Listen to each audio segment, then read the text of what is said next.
Happening now, a late-night shooting leaves one man dead. We have live coverage from the scene as the search for a suspect continues. And a new payment option for those using public parking in Jamestown. An inside look at that program coming up. Plus, the 7th attempt to get funding for Celeron Park is underway. We take a look at the efforts officials are taking to get the new play space installed. Live and on demand, this is WNY News Now. This is WNY News Now with live breaking news. Thanks for joining us for WNY News Now. I'm Justin Gould, and we start with breaking news. One man is dead following a shooting in Chautauqua County last night that investigators believe resulted from an altercation between a group of people. WNY News Now's Jackson Hickey joins us live from the scene with the latest in the search. Jackson? Yeah, Justin, right now the Chautauqua County Sheriff's, State Police, and other local law enforcement agencies are looking for the person responsible for a shooting which happened last night right here behind me in the village of Sinclairville. An 18-year-old man believed to be from Pennsylvania was shot during the incident and was later pronounced dead at UPMC Chautauqua Hospital in Jamestown. The shooting occurred at the intersection of Park and Reed Streets in the village.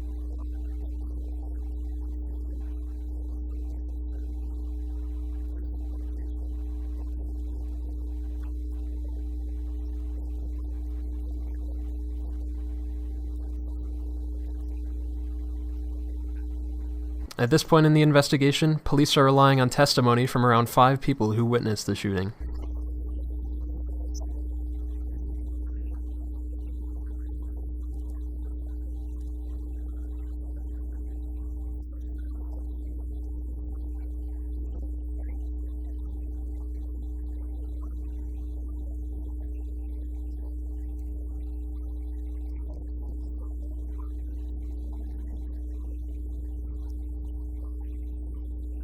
K-9 units were seen searching the area Wednesday morning in the hopes of finding clues that might lead to the arrest of a suspect who at this point remains unidentified.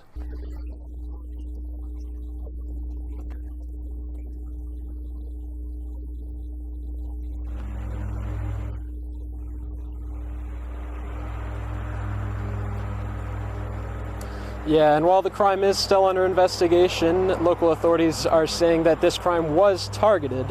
If anyone has any more information, you're encouraged to contact the Sheriff's Office or your local law enforcement agency. When we get more, we'll bring it to you online and on air, but for now, in the village of Sinclairville, Jackson Hickey, WNY News Now. All right, Jackson, of course, we will keep you updated. Thank you. A popular thoroughfare in the city of Jamestown is slated to reopen soon. The Jamestown Department of Public Works tells us that construction on Baker Street and Barrett Avenue is wrapping up today. This afternoon, crews are on site there, laying down the final blacktop layer, with the 2 roads expected to open upon completion. This is the second phase of construction on this project on the city's south side. Last year at this time, crews were hard at work repaving the lower section of the roadway. And the Chautauqua County Department of Health has scheduled a handful of COVID-19 vaccination clinics aimed at immunizing children and babies. The health department clinics will offer Moderna vaccines for all age groups. It's a 2-shot series, with the second dose occurring 4 weeks after the first. Public Health Director Christine Schuyler says that vaccinating children is critical to moving into what's known as the endemic phase of the pandemic. Those looking to attend need to pre-register beforehand online at chqgov.com. For minors, a parent or guardian will need to have consent as well. Clinics will take place at SUNY JCC's Carnahan building on July 13th and August 10th from 3 to 6, and then also at SUNY Fredonia's Steel Hall. That's July 14th and August 11th from 3 to 6. We have info and where you need to know to register online at WNYNewsNow.com. A new parking meter payment system is now in full effect here in the city of Jamestown, with local officials touting an improved ease of access for all. Our Alyssa Wright joins us live in studio today to break down this new technology. Alyssa? That's right, Justin. The new program officially launched on Tuesday, updating and modernizing the already existing parking meters and fitting them with the mobile payment feature. Those behind the software say that this new user-friendly app is just another way to make life easier for citizens in Jamestown. For a mobile payment solution for parking. So instead of using kind of the older hardware solution of coin-based meters, the city is now offering a mobile payment solution through our digital platform. So that's the Passport parking app. Once downloaded, the user will type the city's zone and parking space number they're using, then enter their payment information. However, traditional payment options are still in place. At every spot you can pay by quarter. Yep. You can still pay by cash, and then there's some spaces we've upgraded a number of our meters to include card payments as well. So, but this is good across all our meter types. So that's good, especially because I know so many folks don't carry cash or coins like they used to. One of the benefits of this new feature is it not only works with the newer parking meters that the city's been rolling out, but these traditional meters as well. There's actually going to be decals on the meters themselves. So if a person pulls up to park and they see the meter, they can go ahead and use the traditional payment methods, but now they just have an additional option to pay that is a lot easier and more convenient. Officials say these meters bring benefits to not only the everyday life of residents, but also to the city itself. There's a slight extra fee on this because obviously what the city does, they need credit card processing. So that will be added on to the fee when you go on and buy it. The app communicates with the city's meter maids despite what payment method is used. It's a really exciting addition to the community, and our whole vision here for Passport is just to create more livable, equitable communities. So by offering another way for people to pay for something they do every day, like parking, it's a great thing to bring. So we're really excited to continue to partner with Jamestown. Now the app is free to download on the Apple App Store as well as the Google Play Store. Live in the studio, Alyssa Wright, WNY News Now. Alyssa, thank you very much. Certainly important changes for everybody to know. And now let's get a check of our weather changes out there today. Chief Forecaster Dakota Hunter standing by with that. And Dakota, that shot behind you over Chautauqua Lake almost kind of looks like what we saw yesterday. Those clouds still setting in. Yeah, the clouds are still around for this Wednesday, but the good news is as we go through the later part of the afternoon, the clouds should be breaking apart. Of course, this is the sky cam at the Chautauqua Lake Association. The satellite and radar composite, again, you can see the clouds kind of streaming on in, but notice not much in the way of rainfall, but there could be a few showers through the afternoon hours today. So again, we're not going to rule that out. 76 was the high yesterday, started the day at 61. 99 was the record high on the state back in 1935 and 36 back in 1979. So, we have those clouds early. They will gradually break apart through the afternoon, leading to a bit more sun. Chance for a afternoon shower, 74 to 80 with a north wind. That's why it's cooler today. But the humidity values will continue to drop. Plus, when is the next chance of rain? We need it. We'll talk about it with that Ultimate Satellite Solution 7-day forecast and later on in the show, Justin. I know our gardeners are looking for that, Dakota. We'll see you back in a bit with the deets. As we roll along, a look at a new bill that aims to make insulin more affordable for those who rely on that drug to survive. And later, emergency service staffing shortages still continue across our nation. A look at efforts to increase interest in the field here in our region. Stay with us. WNY News Now will be back right after this.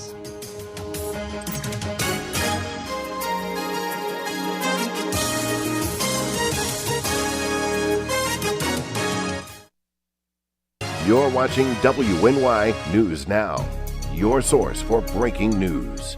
EagleZip.com is your local one-stop shop for all of your home and business computer needs. Located on Fluvan Avenue Extension, just outside of Jamestown, EagleZip.com sells and services all brands of desktops and laptops, as well as servers and network equipment for your business. All new computer sales include transferring your data from your old computer plus a 2-year warranty. Call EagleZip.com today. Stop by EagleZip.com today and let us make computers easy for you.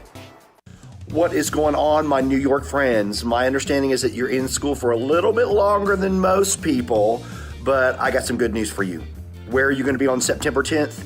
in Jamestown, New York with me at 7 o'clock at the Reglena Theater. And you can get your tickets at reglena.com, REGLENNA.com. Make sure that you grab those now. It's going to be so much fun. Jamestown, New York, September 10th. Come and have fun with me. Catch your First Defense forecast daily on WNY News Now. Stay fire safe this summer. Only use grills outdoors, away from siding and deck railings. Clean grills often and remove grease or fat buildup. Make sure your gas grill lid is open before lighting. Have a 3-foot safe zone around grills and campfires. Keep kids and pets clear of the area. Dispose of coals after they cool in a metal can. Never leave grills, fire pits, and patio torches unattended. Learn more at usfa.fema.gov. Brought to you by the Chautauqua Safety Village and the Jamestown Fire Department. With coverage that matters, this is WNY News Now. New York Senate Majority Leader Chuck Schumer visited the Southern Tier yesterday to announce a new bipartisan plan for affordable insulin.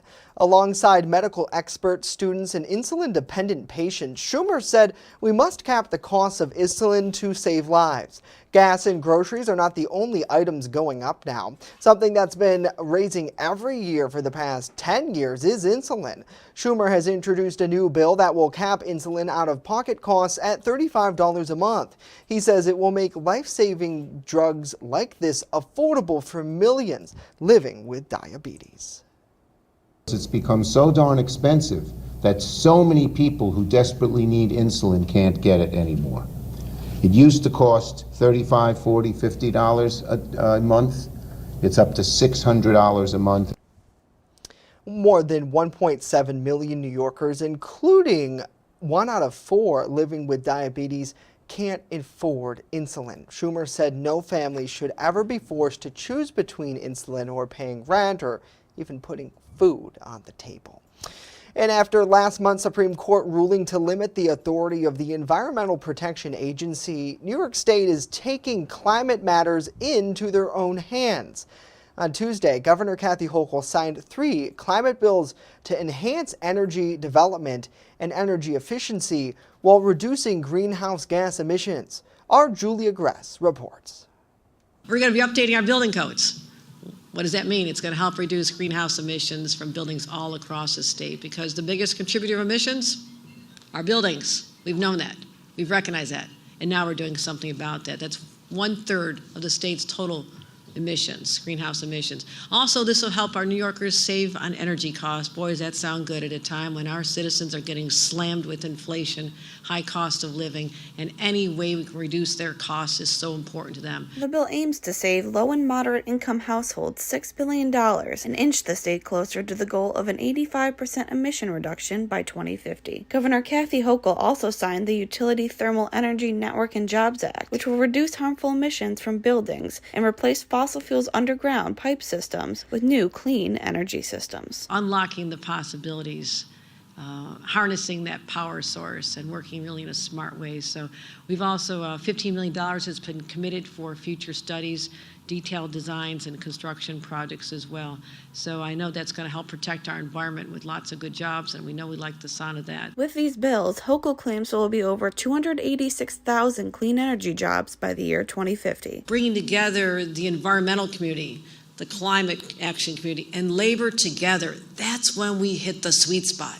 That's when we say we can get to a better future, but also lifting people up with good paying jobs so their families can live the American dream. The last bill signed into law will extend prevailing wage requirements for renewable energy projects, specifically solar panel jobs that will be filled with union workers. Julia Gress, WNY News Now. Julia, thank you. The state also has a $500 million commitment for offshore wind to create the supply chain so the state can become energy independent. Emergency personnel across the nation are seeing staffing shortages drastically impact their daily operations, and in nearby Pennsylvania, EMS providers say there is a dire need for personnel. EmergiCare has deployed programs to generate interest in EMS profession. Its program known as Camp EMS is a 1-week program for teens and kids 14 to 17. The camp is geared to give participants a taste of what it's like to be a paramedic. As Pennsylvania finds itself in critical need, EmergiCare's education manager reminds kids that you're eligible to begin certification training as early as 16 years old. It's impacted EmergiCare just as it's impacted all of the other services. We're still there to meet the demand, and we still answer the calls. With fewer people, it's just that we definitely could use more people. There are more and more EMT programs popping up to try to train people as fast as we can. EmergiCare's training program is roughly 150 hours and is offered twice a year. After a daycare fire in Erie, Pennsylvania that killed 5 young children in 2019, lawmakers have been working to enhance fire safety requirements for child care homes. Last week, the legislature unanimously passed Senate Bill 563. The legislation requires family daycare homes to have a smoke detector on each floor and in the basement, as well as a portable fire extinguisher. A major component to the legislation is interconnecting smoke detectors so that if one alarm sounds, so do the others. Bill sponsor Senator Doug Laughlin says his legislation includes common sense safety measures that should have already been in place. So this is a bill that I shouldn't have had to run, in my opinion. And I wish that I hadn't had to run it. It was a tragedy in Erie, and we're trying to prevent those from happening again. Now, the bill was sent to Governor Tom Wolf for his signature last week. A spokesperson from the governor's office confirmed that he does plan to sign it into law. Coming up, President Biden honoring 4 Vietnam veterans, awarding them for their bravery and sacrifice. And later, the latest developments on the 4th of July mass shooting that took place in Highland Park. We have the details coming up. But first, when we return, a full look at our weather forecast. Stay right there.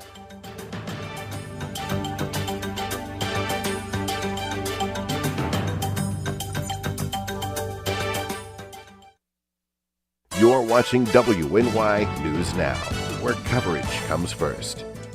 Right here, baby. Look. Uma.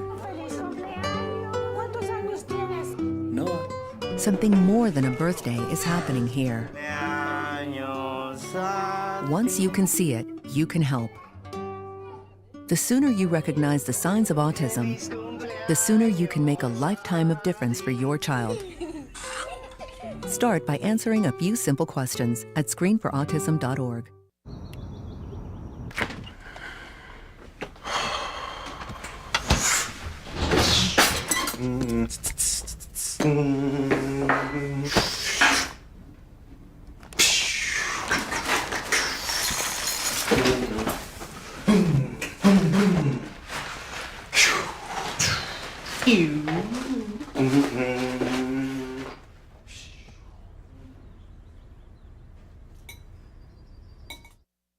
I'm a survivor. I'm a survivor. I'm a survivor. Testicular cancer is the leading form of cancer in men aged 15 to 35. 1 in 250 men will be diagnosed with testicular cancer. But 98% will survive if detected early. As a survivor, I believe early detection is the key. Learn how to do a testicular self-exam and other important facts about testicular cancer at oneball4tc.com. You're watching WNY News Now, your source for breaking news. Fast, accurate, and everyday. First Defense Weather. Welcome back, everybody, and I wanted to start off the weather segment with this. I captured this in my driveway as I was coming into work this morning. A deer on the south side of town was running across my driveway, so city deer on the run. Just like how Band on the Run, you know the song Band on the Run. We got city deer on the run. Send us your weather pictures at Hunters WX on Twitter, the First Defense weather page on Facebook, #MyLocalWX. The pollen's still running high. Grasses and mold are our two main big culprits, but the tree pollen is also up there. We really need the rain to wash some of this pollen away, and we really haven't had much rain so far, at least this season. In fact, talking about the summer season, understand we keep records for summer from July 1st all the way until the 1st of September. So we're at 2.27 inches for rainfall for the season. That's almost a 3-inch deficit to where we should be. So we really need some rain around here, and it does look like it's going to be at least a while before we get some meaningful rain. 66 at the airport right now is a noon hour. A northwest wind of 7. That's why it's cooler. That north to northwest wind brings in cooler air, and the dew point still up there at 61. So it is still a little bit more muggy today than it has been the past couple of days. First Defense Doppler radar, nice and dry. How do you like our new First Defense Doppler logo up here? It's really nice.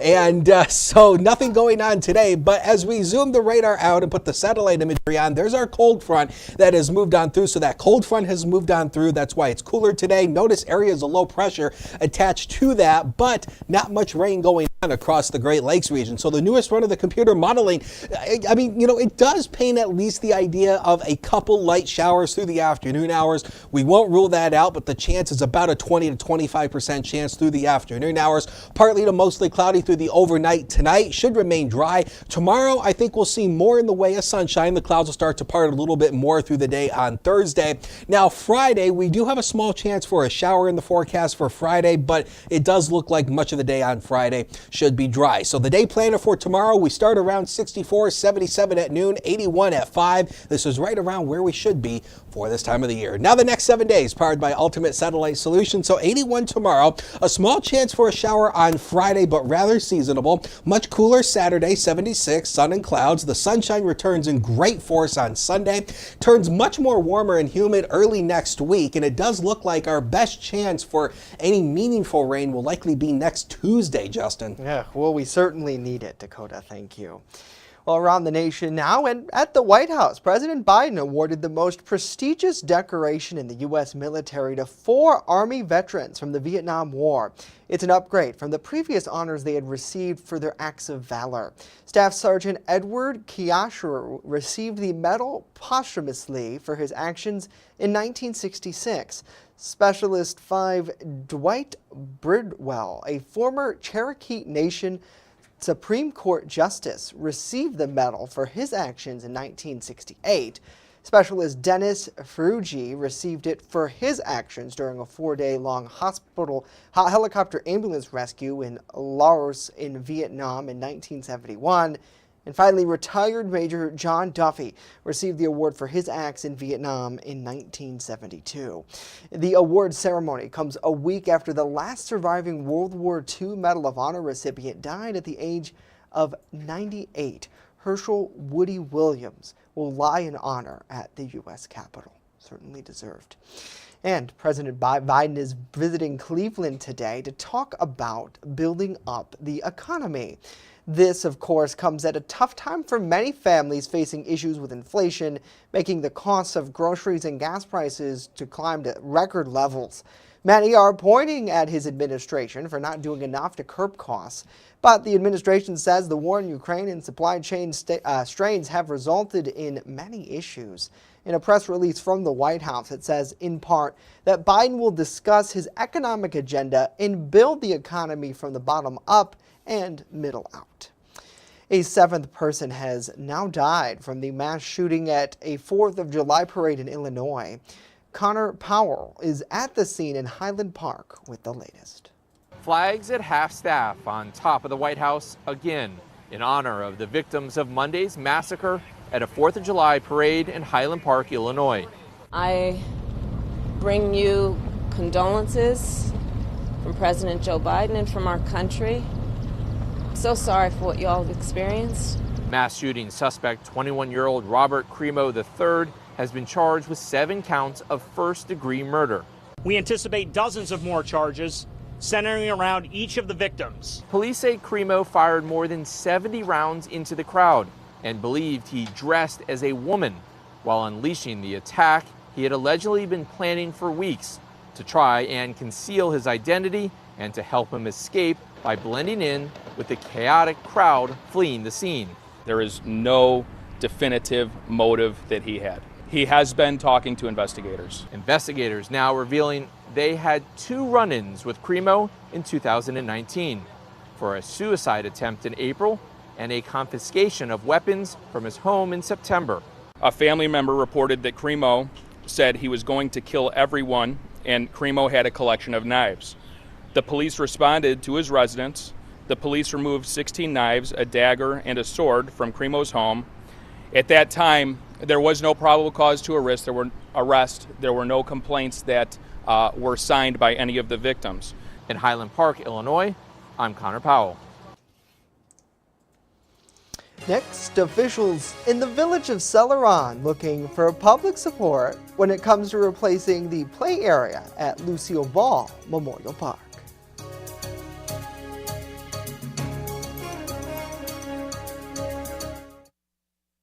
With coverage that matters, this is WNY News Now. Slow down, and move over. Move over. When you see signs, Lights, vests, please give us some room. slow down. Slow down and move over. When you need help, It's our job to help you, to save you. despite the danger. This danger is real. Do your part. Please Slow down, and move over. move over. I don't think that many kids in my son's school even do it. He makes fun of his friend who vapes. He would never try it. She's into soccer. She's on the honor roll. She's just not the type. No way. No way. No way. No way, my kid would never vape. Get your head out of the cloud. Today, nearly 8,000 kids will start vaping. Maybe even yours. Learn about the dangers at talkaboutvaping.org. You're watching WNY News Now, your source for breaking news. Lucky number 7 is what Village of Celeron officials are saying when it comes to applying for a grant to renovate the play area at Lucille Ball Memorial Park. But with help from the public, this year things could change. Our Bronson Rasmussen has more. In an effort to inform the public, the Village of Celeron's mayor, alongside other municipal leaders, held a public input meeting Tuesday night, saying that the public's input is key to success. The meeting, however, was attended by only a handful of people. Yeah, the 7th time, and we just need support from the public. We could take support letters from anybody, even outside this area. I think that makes our application even stronger. That shows that we have multiple people using this other than residents. There are many problems with the current play area, ranging from the age of the structure to complications that come from water. We need a new playground because this one's 25 years old. It's been built in a pit. It's full of water every spring. Nobody can enjoy it. We have such a large usage of this park all spring, summer, and fall that we just have to have something that's better for the kids. By the end of July, officials will have to submit plans for the play area in tandem with a consolidated funding grant, hoping to receive $150,000 from the state. Yeah, we're going to apply for about $150,000. It's a 75-25. So the village will have to pick up 25%. The grant will only pay for the play structure itself. This does not include removal of the current playground, shrubbery, trees, and other amenities added to the area. Along with the playground, the village will have to put in some benches. We'll have sidewalks. It'll all be handicap accessible. That's one thing that we don't have right now. That playground does not help the handicap whatsoever. And we'll dress it up with, some shrubbery and trees, It'll look nice when it's done. Anyone can help the village by signing a petition supporting the project or to send a letter of support to the Village of Celeron. More information can be found on our website at WNYNewsNow.com. Bronson Rasmussen, WNY News Now. Bronson, thank you. Certainly such an important park for so many in the community. And I think that's one of the big things, Dakota, as the mayor mentioned to Bronson, is that more than just Celeron uses that community. So they're really trying to get people to get involved and show support to maybe get some more funding in there to improve that. So it's good, and it is a very popular park for sure for many. And they have so many improvements down there. It's beautiful. They have a new boardwalk, obviously the Harbor Hotel, businesses down there in Celeron. So it's real great. And the thing. park is, I mean, when you think about it, because it's almost co-located with the Harbor Hotel. Right, yeah. I mean, that in itself is just a great spot because, if people come here on vacation and, they have kids, they can just go right down the street to the park. Oh, yeah. So. And I know the hotel put in a basketball court not too long, I think pre-pandemic. So they certainly have a lot for so many. Well, that's going to do it for us today. We'll leave you with this look over Chautauqua Lake. Have a great day. Of course, news continues 24/7 at WNYNewsNow.com. See you back here tomorrow.